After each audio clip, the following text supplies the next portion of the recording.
and welcome to this video about this escape room. In this video I will explain to you how to use parts of this escape room in the regular education. The first thing is the homepage. This homepage of course looks a bit different, but I think it's important to use the regular Tilburg University homepage and put all the information on it. And then in the modules you can put the learning content. Few things about these modules. First, I will tell you about prerequisites and requirements. When you were in the modules, at first you could not open any of these modules. You could only see the first one. This is done with prerequisites and requirements. In this module, there is said that this module is completed if students in the introduce yourself discussion, they contributed to the page. You can also choose to view the item. And then in the next module, there was said that this module could only be opened when students finished the welcome module. Also in this module, there were requirements. Let me show you a module with more items in it. For example, this one. All the parts had to be completed. For example, this one has to be viewed. You can also click mark as done or contribute. This quiz needed to be scored at least 2 points. You can also set 1 or 0, or you can say they only have to submit it. In this case, we will set it on 2. And the discussion contributes the page view, and so you can set when this module is completed, and then in another module you can set this module as a prerequisite. For example, this module, there was a prerequisite of 3 modules. So prerequisites and requirements can be useful if you want your students to go through the learning material in a certain order. Another thing in the modules is these mastery paths. In this case, mastery paths were used to make a choice. You could choose first do this one, secondly this one, and third this one. Normally, mastery paths can be used to create a learning path. For example, if you score high, then you can assume a student knows this material and can go to harder content or things like that. While if students score low, maybe they will need extra explanations. So watch extra videos, read extra documents, and maybe even do extra assignments or quizzes.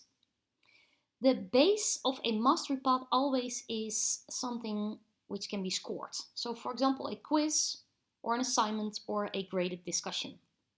In this case, we used a quiz, and quiz is the easiest thing to use as a base because it will be scored automatically by Canvas. And so the additional learning materials will be released directly. If you have a quiz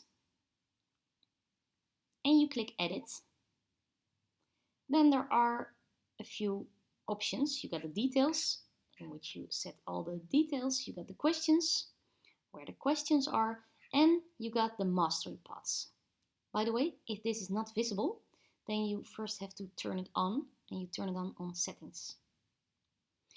Mastery paths. In mastery paths, you can choose which content will be released on which course. For example, from 0 to 2 points, and you can set these points yourself. We can also say 3 or 4 or whatever. From 0 to 2 points, students have to do this. Or maybe also they have to do this assignment and also this quiz. I can simply add them to this material. I will also delete them again. I can choose that students have to do this all, or they can choose this or all of these, or this or this, or all of these. Like this, I can set a learning guide and a learning path for my students. I can also choose to edit these points, edit the things students have to do for this part, etc. Like this, I can set my mastery paths and all content, this content really will be locked until you scored certain points. So students with 0 to 2 points only see this, students with 2 to 3 points only see this, and students with 3 to the maximum, in this case 6 points, only see this. Click save, and this will be saved. Another thing in modules were the feedback in the quizzes. This, for example, was a quiz, and if I click edit and go to the questions, I see that I added some feedback in the quizzes. In this case, there were hints hidden in the feedback, but normally there would be information about why a question is correct or why it is not correct. In the feedback, there is this rich content editor, so you can even add documents, like in this example, but also text, tables. You can even add a video, embed the Tilburg YouTube link, for example, or a normal YouTube link or media site. You can choose to add specific feedback to specific answers or general feedback. The blue is general answer comments. Like this, you can state, for example, the explanation of this question is on page 34 of the book, for example. The other thing in quizzes which we used were an access code. In this case, the access code was Koopmans. If I click edit, I can check the box require an access code, and then I can fill in the access code. This can be useful when you want a quiz only to be released for certain students. For example, when they are ready for the quiz, you can give them the password and they can do the quiz. Or maybe if you want to use quizzes during a lecture and you don't know exactly when you will be going to use this quiz, then at a certain time in your lecture you can say the access code and students can do the quiz. Okay, then some other things in this escape room. Some general things. We used emojis.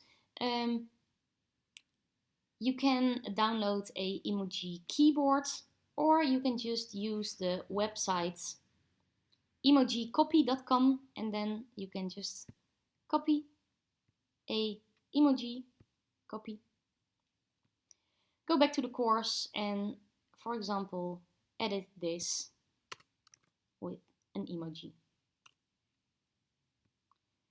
Won't be really useful for your education, I think, but it can be nice to add this. Also, we had some hints in buttons, and we had some, for example, bars, and we also had some hints like this. This works with HTML. So if you are really handy with HTML, you can do this. There are hints on how to do it on the explanations page. If you scroll down in this escape room and go to explanations, then there are some clues on how to create those tabs and hints. But again, this does work with HTML, so if you're not handy with HTML, I wouldn't advise to use this. Some last explanations. If you use images or animated GIFs, which you can also use, make sure you check the rights. Um, if you don't have the proper rights to use an image, then don't use it. There's always in a page an option to find free images. If you, for example, want to add an image here, you click images and you can search Flickr. And Flickr is always in Creative Commons. So you always can use this image. For example, is there something for Tilburg? Yes, there is. We can add this picture. And we will be sure that it's in Creative Commons license so we can use it. We are allowed to use it. Okay, that's it. Also, please read these explanations if you want any more explanations or ask a question.